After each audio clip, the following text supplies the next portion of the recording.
Hello, welcome once again to UK Gaming Network. I'm Zoidberg, here to bring you a look at our favourite games of May 2017. The month before E3 is always one of the most annoying on the calendar, with developers and publishers spoiling their own surprises ahead of the June showcase.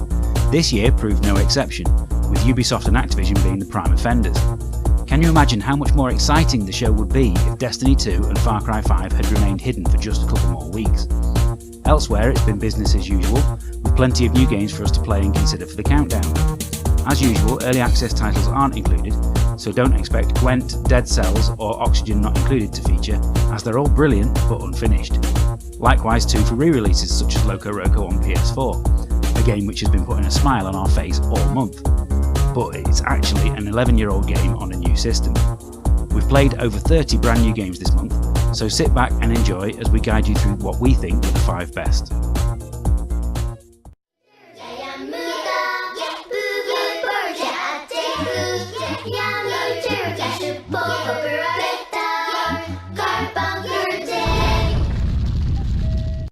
Number 5.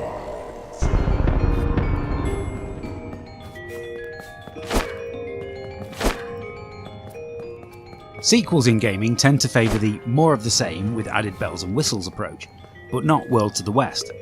This is the follow-up to the enjoyably flawed Teslagrad, but whereas that was a 2D puzzle platformer, this time the developers have taken their inspiration from the action RPGs of the 16-bit era, specifically Zelda: Link to the Past.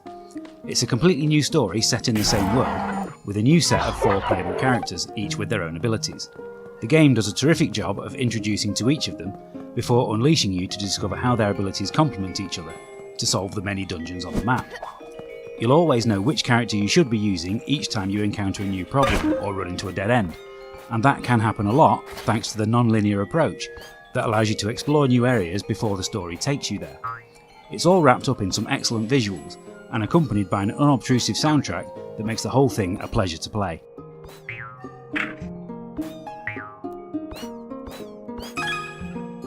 Number 4.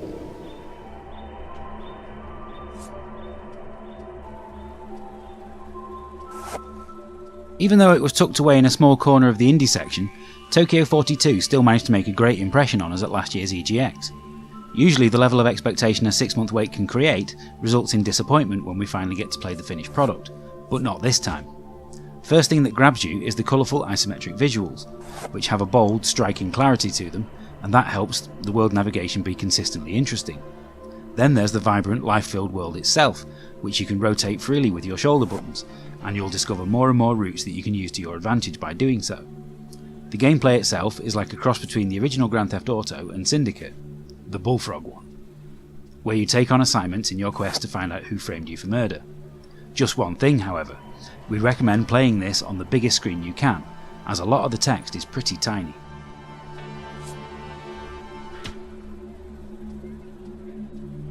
Number 3.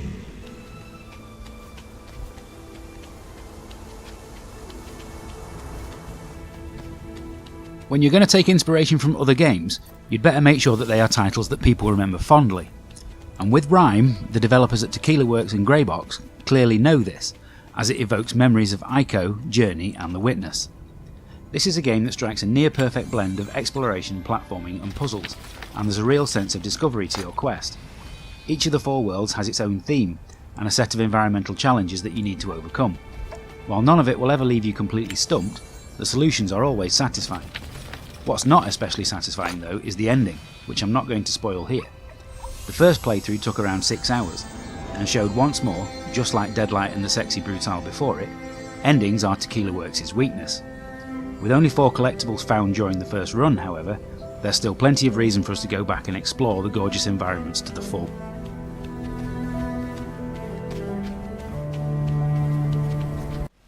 Number 2.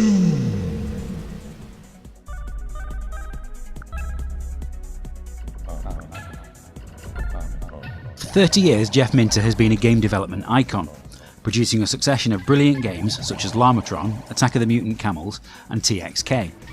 Now you can add Polybius to that illustrious list. This exhilarating shooter, inspired by the likes of Rez, Space Harrier and the original Star Wars arcade game, has all the hallmarks of a Minter title. Fast action, deceptively deep gameplay mechanics, psychedelic visuals, superlative sound design, and of course, cows. Even played normally, this is an audio-visual assault on the senses, but throw VR into the mix too and you have a game that is the best reason for owning a headset to date. Recommending that you play something with headphones on is not something that we would normally do, but we found ourselves going into a trance on more than one occasion when we did. It really did make us feel exactly like Daryl. And if you get that movie reference, you're probably old enough to have played the original Grid Runner when it came out in 1983. Number 1. You think you're immortal, but in my time, Diana, you're quite dead. When you look at the modern state of beat-em-ups, NetherRealm Studios are really in a league of their own right now. Injustice 2 further cements the developer's reputation for producing solid, accessible, and most importantly, fun fighting games. If you thought Mortal Kombat 10 was packed with features, then you're really going to have a field day with this. Aside from the story mode, which once again sets the standard for what's narratively possible in the genre, there's a huge amount of single and multiplayer modes for you to sink your teeth into. There are 29 DC Comics characters included, although we hadn't actually heard of some of them, but all of them offer a decent moveset to learn, and as you level them up there are loot boxes to personalise their look to your own taste. It's not often that a fighting game manages to cater to all skill levels, and even if you never go online, there's the daily challenges provided in the multiverse mode that will keep you coming back for months. Do you like this latest top 5? Tell us your thoughts in the comments, and why not give us a like and subscribe while you're at it. We'll be at Trafford Park Comic Con on June the 11th, so why not come along and challenge us at one of the excellent retro games we'll be showcasing, or sign up for the Micro Machines or Smash Brothers tournaments. We hope to see you there. Don't forget to tune in next month for another great top 5 video. We are UK Gaming Network, thanks for watching.